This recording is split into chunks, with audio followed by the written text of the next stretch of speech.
Aloha, it's Christina from the Castaway Kitchen coming to you from Hawaii, and today we're going to be making plantain chocolate cake.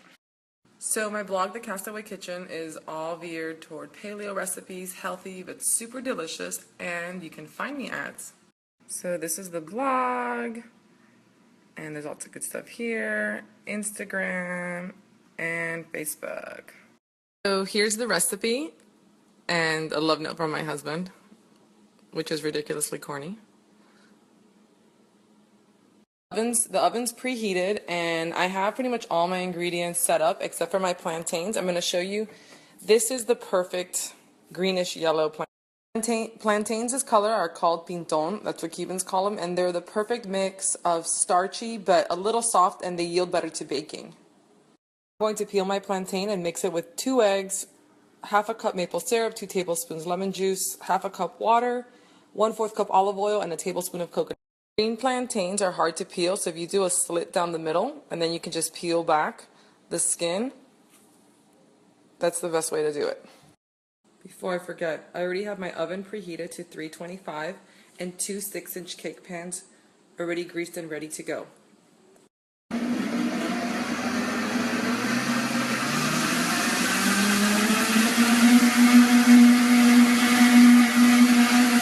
Now we're going to pulse together the dry ingredients: 1 cup hazelnut meal, 1 cup dark chocolate chips, and coffee, cinnamon, baking.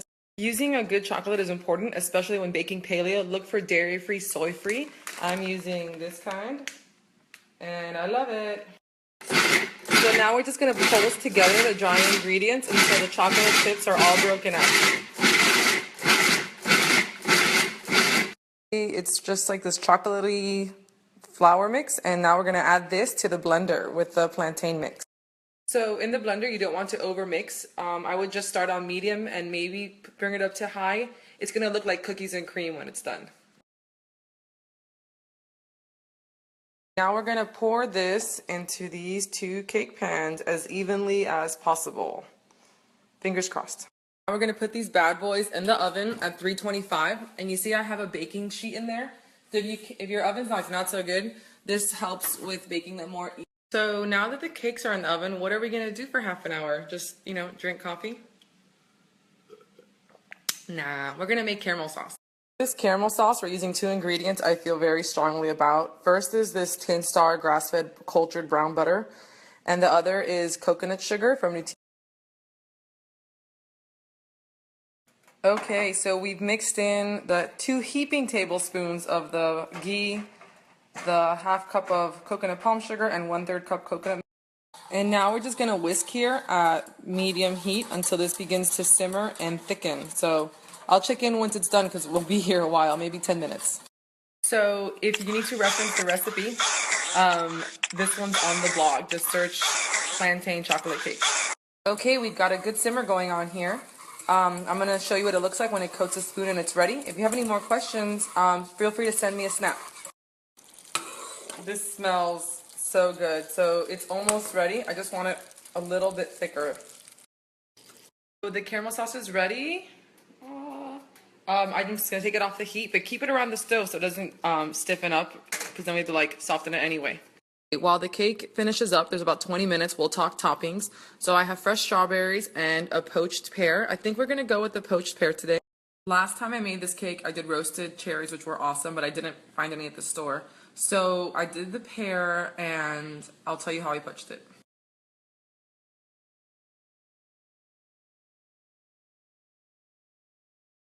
Okay, so brief interruption here while I make some breakfast for my kiddo who just woke up. With the caramel sauce, now that it's cooled down a bit, it's perfect consistency. This is going to go in between the 2 cakes and also on top. So it's been 30 minutes and the cake's still not ready. Toothpick test. I'm going to give it another 5 minutes and check it again, but it can take up to 40 minutes. It's been another 5 minutes, and I just checked them again. I'm going to give them 3 more minutes, and then we'll... The cakes are out of the oven. As you see, they're really moist in the center, and they might sink a little bit. Granted, I like my cakes a little bit underdone so they're extra moist, but you can cook them all the way through. This is definitely the hardest part for me, waiting for the cakes to properly cool before handling, and I'm just like counting the seconds. So while I have you guys here, I'll let you know that going paleo for me was more of a health choice than a lifestyle choice, but it's changed my life. I've been able to heal some like chronic illnesses just through diet and while still eating amazing. And so while it's been difficult, because as a chef I do feel restricted, it's been challenging, but it's been amazing. And now I'm eating better than I think I ever have, just only using whole food ingredients, and it's awesome. Run this little spatula around the side of both the cake pans to make sure that it's not stuck before I flip them out. Okay, so cake number one flipped out. So to do this, I just run the spatula around the edge to make sure it's not stuck. And then I flip it out and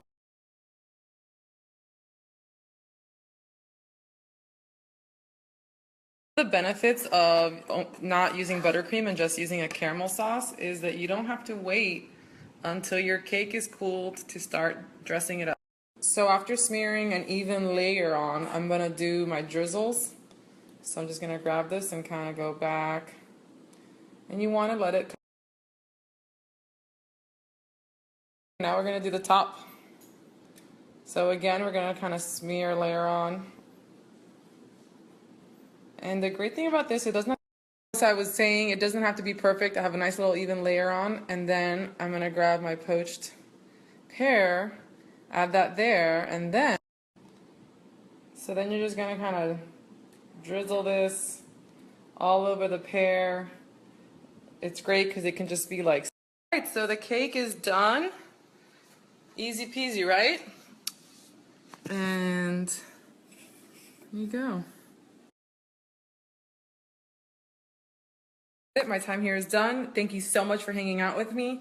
Remember to visit the blog at thecastawaykitchen.com or find me on Instagram at thecastaway.kitchen. If you'd like to take over the Feedfeed and do this, feel free to send them a snap and they'll sign you up. Again, Christina signing out. Thanks.